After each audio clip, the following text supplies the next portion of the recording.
بسم الله الرحمن الرحیم اللهم صل علی محمد وعلى آل محمد وبارک وسلم۔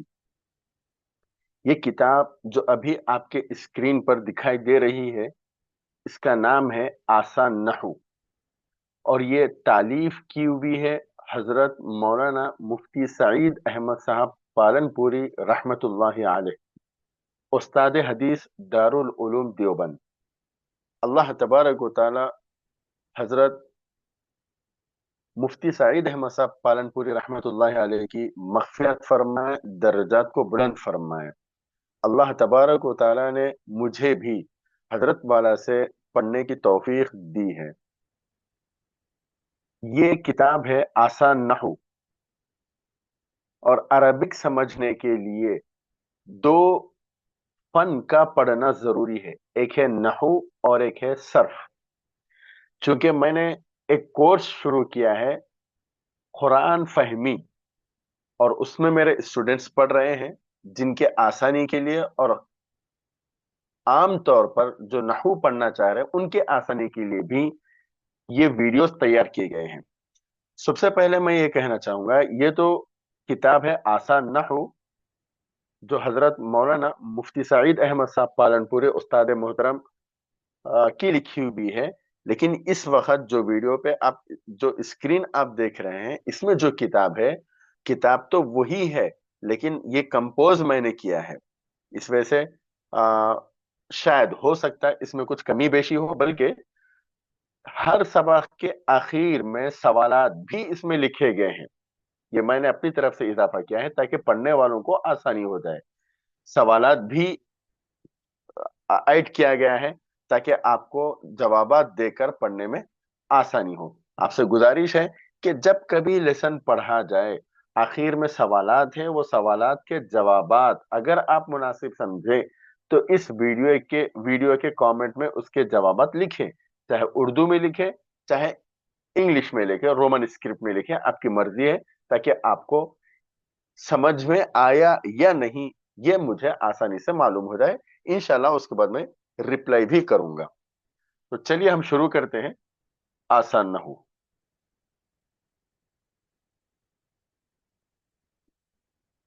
ہم اسکرین تھوڑا زوم آؤٹ کریں گے۔ دیکھیے یہ ہے پہلا سبق۔ اس سبق میں سب سے پہلے ہم سبق میں عبارت پڑھیں گے۔ عبارت پڑھنے کے بعد یعنی جو لکھا ہوا ہے وہ پڑھیں گے، اس کے بعد پھر میں انشاءاللہ سمجھاؤں گا آپ کو۔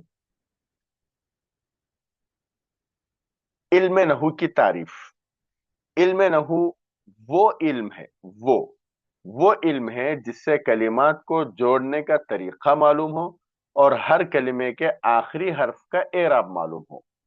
علم نحو کس کو کہتے ہیں؟ علم نحو کہتے ہیں اس علم کو جس سے الگ الگ کلمات کو جوڑنے کا طریقہ معلوم ہو کہ کیسا جوڑا جائے، اور ہر کلمے کے اخیر میں اعراب یعنی زبر زیر پیش ہوتے ہیں، تو کون سے کلمے پر کون سا اعراب لگایا جائے یہ معلوم ہوتا ہے علم نحو کے پڑھنے سے۔ اس کو کہتے ہیں علم نحو۔ فائدہ اس علم کا یہ ہے کہ اس سے عربی زبان بولنے میں اور لکھنے میں غلطی کرنے سے آدمی محفوظ رہتا ہے۔ جب یہ علم پڑھ لیں گے آپ، یعنی علم نحو پڑھ لیں گے، تب پھر آپ کو عربی زبان بولنے میں آسانی ہوگی اور انشاءاللہ غلطی بھی اس میں نہیں ہوگی۔ اس کے بعد یہ دیکھیے لفظ۔ جو بات بھی آدمی کے منہ سے نکلے اسے لفظ کہتے ہیں۔ جیسے میں ابھی آپ کے سامنے سمجھا رہا ہوں، میں اپنے زبان سے الفاظ جو نکال رہا ہوں، ان الفاظ کو ہی، ان چیزوں کو ہی، ان بات کو ہی لفظ کہتے ہیں۔ لفظ کی دو قسمیں ہیں، نمبر ایک لفظ موضوع اور ایک ہے لفظ محمل۔ لفظ موضوع کس کو کہتے ہیں؟ دیکھیے معنی دار لفظ جیسے قلم۔ لفظ محمل بے معنی لفظ جیسے دیز، زید کا الٹا۔ لفظ موضوع کہتے ہیں اس لفظ کو جس کے کوئی نہ کوئی معنی ہو۔ جیسے قلم، اس کا ایک معنی ہے جسے ہم لکھنے کے لیے استعمال کرتے ہیں، اس کو کہتے ہیں قلم۔